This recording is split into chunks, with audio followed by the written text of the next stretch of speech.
Hey, what's up, y'all? Sunday story time, Bomber's Garage.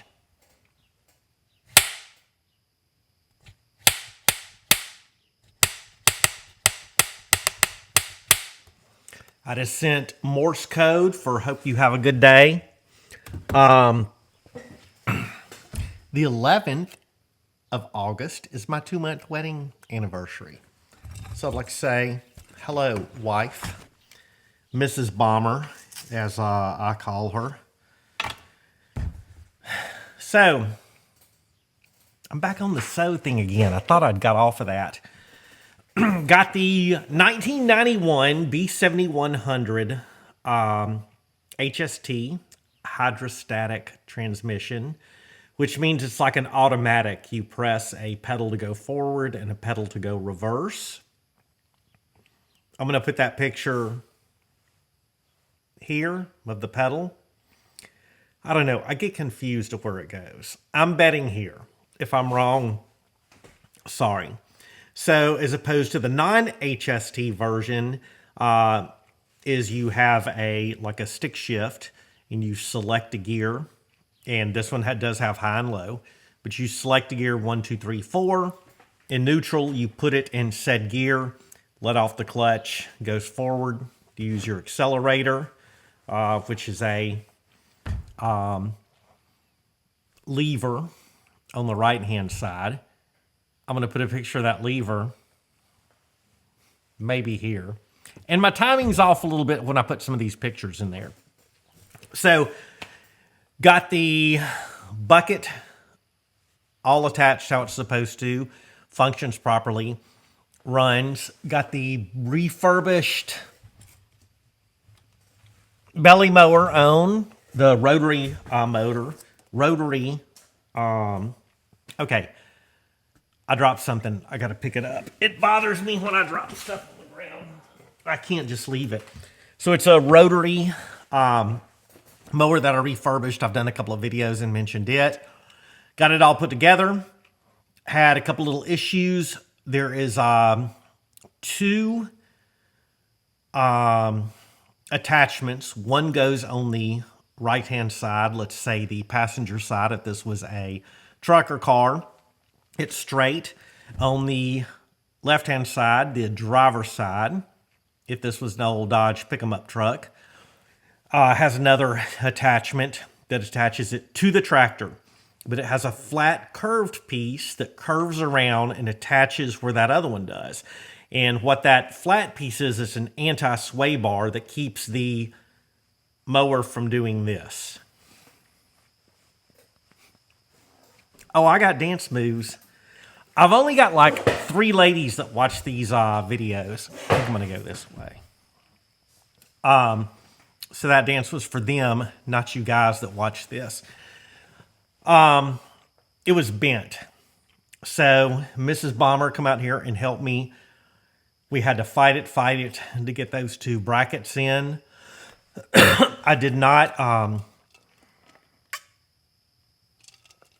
document us doing that because we were beating and hammering and the whole garage was shaking like this time and time again. So got it all put together, and then we notice after firing it up that curved section, which I'll put a picture of it, again, I'm guessing over here, maybe, was bent. So, didn't want to heat it. If you heat it, the metal loses some of its integrity. And with it being an anti-sway device, you need it to retain that rigidity to it. And when you start heating metal like that to bend it or whatever, it does weaken it. Blacksmithing and doing that's a whole different thing. Pay no mind to that. So the neighbor comes over, and him and I use huge crowbars.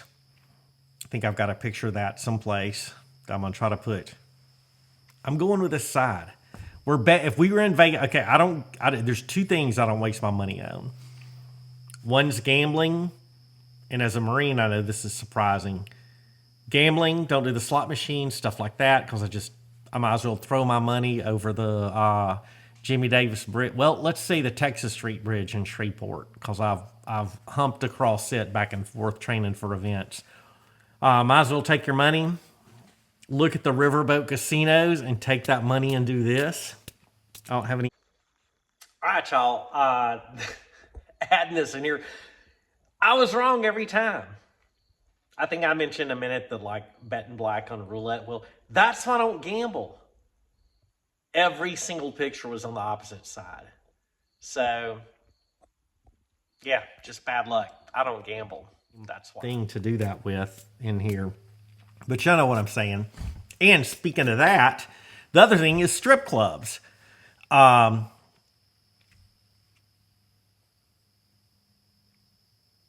was going to say, like, I love to support single moms. But, yeah, I've never been big into going to strip clubs. Why pay to have a girl dance on you, or I can find a girl in real life that'll be like, you know. Anyway, I'm married, so we're going to switch directions with that kind of chat. So him and I use these huge, you know, the old school steel crowbars that are like 5 foot, 6 foot long. We get in there, we bend the crap out of this thing, bend it, and finally get it where it goes. Super freaking stoked. I mean, excited. I'm like, hey man, this is out of the way. I go, there is a gearbox in the front of this. This is actual story time tonight. There's a gearbox in the middle and the front of the rotary mower. And this is a finish mower. So this is basically like a huge version of a lawnmower that's 4-wheel drive and diesel. It has a spline that comes out of the gearbox. The spline has the shaft, I guess. So it attaches to a quick release, the spline. It slides on the spline, attaches with a quick release. There's PTOs on tractors. There's a PTO shaft on the rear, and there's a PT shaft on the front. It is either called a front PTO shaft or a mid PTO shaft. That comes up out of the transmission. You have this quick release coupling, and I'm going to put a picture of it here. You know, went through, refurbished this thing, made it nice, knew it had some dents, stuff like that and all. I knew that quick coupling was in the toolbox over there that's getting replaced, that's on the back of the tractor. I just like, okay, there it is, know where it's at, never examined it. Get out with a neighbor, hook it up. I'm like, it looks like it had been beat on with a ball peen hammer by a bunch of drunk jarheads. Get out there, mow a beautiful strip, and I'm gonna put that picture. I'm still betting here. We're on the roulette wheel. We're betting black, and we're just letting it ride. We're making money, y'all. We're doing this. This is like Vegas betting today. I mow about 10 feet. It is perfectly mowing. It's doing fantastic.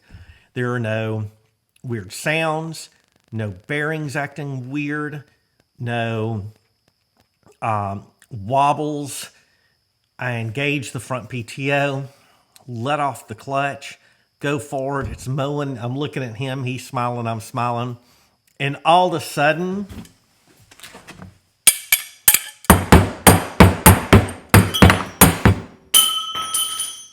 I got to pick that up.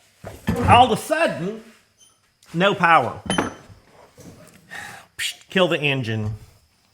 Get up there, look. We notice that quick coupler is off of it. It's on top of the deck. Throw it in reverse.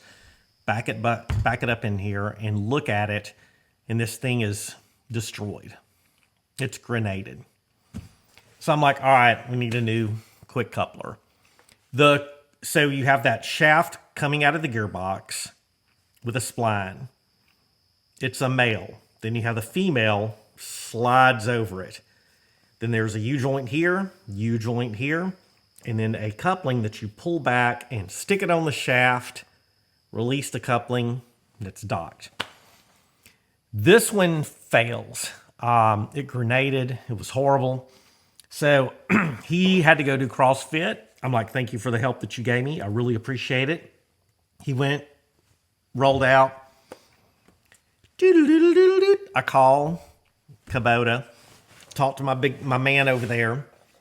Lo and behold, he says, man, that's a discontinued part. I'm like, well, that is about my luck. He makes a phone call. Ring, ding, ding, ding, ding. Looks at some parts. He finds not one, but two at a Kubota dealership in Ohio. And the cost is $600 for this coupler. Pictured over here that I did a minute ago when I edited this. I'm blown away, y'all. $600 for it. So I'm like, all right, you know what I'm going to do? Let me run to the International Harvester and Case dealership down the road. So we live near this little farm town called Reese, Michigan. And it's basically like Bolton Beer that has all the huge Milwaukee store. It has a International Case, I guess is what it's called. I go in there, talk to them. They're like, man, we can't help you. Told them what it costs, and they're like, hey, ours cost about the same. Again, blown away. So I drive by and there's a John Deere dealership. I'm like, hey, let me see if John Deere has something similar. Why I'm going to these other tractor dealerships is these splines are pretty much universal. So when you buy, okay, not so much the quick connect, well, a little bit, but the rear PTO shaft and the front PTO shaft are usually pretty universal. So if I have this Kubota and I buy a bush hog for it, hook up the bush hog, do my bush hogging, and one day I decided, you know what, I'm going to upgrade and I'm going to buy a Massey Ferguson. Well, I can take that same bush hog and hook it up to the Massey Ferguson. Hooks right up to it. It'll be fine. These are kind of universal, the splines are. So we go in there. I talk to this guy. He's super knowledgeable, super helpful. He brings out a micrometer, a micrometer meter. I have one of those. I don't know if I'll take a picture of it, but if I do, it'll be right there. All right, y'all, this is my machinist's toolbox, which is super cool. But also, let's look at quit with my 51 Chevy.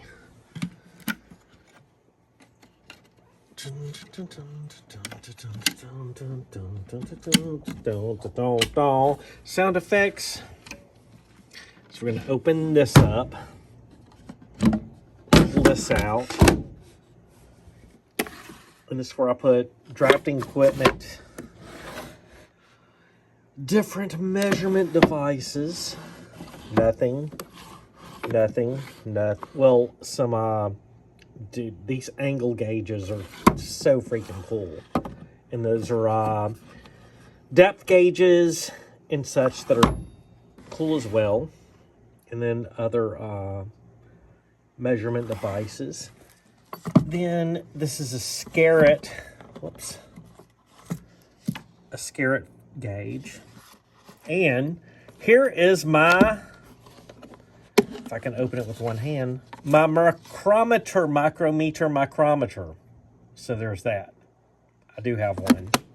And there's do a little video and show you the box that it's in. I've got a fancy wooden machinist box. He counts the splines, mics the inside of it, mics the outside. He's writing all this down. He said he believes that there is a universal coupler that we can put on that U-joint that will fit on this. He's going to do some research. Look, man, John Deere green. The John Deere, first, why I stopped at the Case and International Harvester place is because I've been in there before and they have a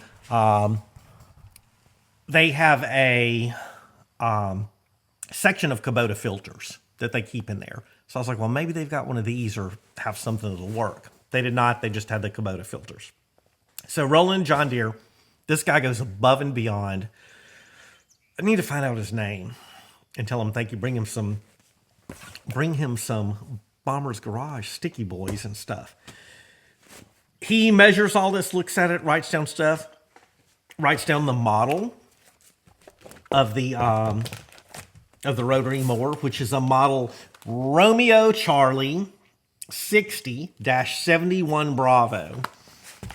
Writes that down, gets all this information, and this is Friday, right at closing time. Man, instead of being at closing time and wanting to get up out of there, this dude's like, no, man, let's try to figure this out. Let me see what I can do for you. So they're open Saturday. He said, like, might be Monday or Tuesday, but I'll try to figure something out for you. So he thinks he can find one that might fit it, that we can put on that U-joint and it will work. In the meantime, I've been looking on Marketplace, and I have found decks that are similar, but there's one, I don't know, 60 miles away for $200 that says it needs some love and has a couple are very similar to that. So before knock on Masonite, I don't have any wood. Everything around here is fake wood. The walls are wafer board. This is Masonite, and I know that trim is particle board. Anyway, knock on wood. Hopefully he'll find something, but I'm like, maybe I can buy a used one on Marketplace. So I saw this one on there that's very similar to it, probably has the same type of attachment, because it was for a B series, but I think it was for like the 6100 for $200. So before I spend $600 on a new one, hopefully, I will probably buy a used one that has one of those quick release splines that is, we'll work on it. I'm feeling good about this. I had rather spend $200, $300, $350 on a used rotary mower and have it as a backup for parts and stuff like that than spend $600 for a new one. And it is insane to me that part is $600. It is. And when I spoke to them, they talked, tractor parts have always been expensive, but holy crap, that is beyond comprehension that costs $600. And to back it up, he said the ones for their John Deere compact. So this is a compact tractor, not a subcompact. So like the 51 series, and then they made some diesel like lawn mowers, aka lawn tractors that are smaller, that have PTOs on them and are hydrostatic. They're like this is a 3-cylinder diesel. Those are a 2-cylinder. They have some that use that same deal, and they're around that same price range. So he told me after COVID, a ton of this stuff went up and has never went back down. And that is insane to me, because I think, y'all, of some of these farmers out here, we are surrounded by farmers. We are in the heart of the Midwestern Great Lakes area, whatever it is called, farmland. I can't imagine what some of these parts cost to fix these combines, huge tractors. And they don't just have one tractor. They've got a tractor that discs, that plows. They've got one that harvests. All these combines have different heads that attach to them that I know need maintenance and service and all of this stuff. And I think it's absolutely, I feel like these farmers get a bad deal as far as replacement parts. And, a majority of them do almost all the maintenance work themselves to save money. I know some of them, it gets to a point where they probably have to take it to a dealership. I'm not one of those guys. I would not take something to a dealership unless it's absolutely necessary, or if it's a time value where, you get to that, like the front end of my heavy hauler. I had that drag link fail. I'm like, is it worth me getting out here and doing it myself and fighting with it, or is it where I can take it someplace and have them do it? So I did. I took it someplace and had them do it. So that just blows me away. But anyway, we are 600 and plus tax are probably less of being able to mow with this thing and have it functioning. Everything works great. And I know with older stuff, I will continue preventative maintenance and stuff like that. My friends that know me know that I'm really good about maintenance, changing my oil, rotating tires. I appreciate what money I have spent on these things. So at the Case dealership, they had a Coyote, which is a brand. I mean, it looks identical to Kubota. I know I used to think they were, not that good, but they have features that are better than Kubota. But then Kubota has features that are better than them. So they're a pretty solid tractor. They have one up there that's pretty much this size. It's a belly mower, a rotary motor, finish motor, and a bucket, and it's around 18 grand for it. It's pretty comparable. So with that, you look at 18 grand. I know Kubota is a little bit more for that same package, but I paid 5 grand for this. We probably have about 1,100 in it, not counting any of my man hours or labor, anything like that. So at about 6,100. So I don't have the money to go and throw 18 grand out and pay cash for one, but you're looking at like $240, $250 a month for like 72 months.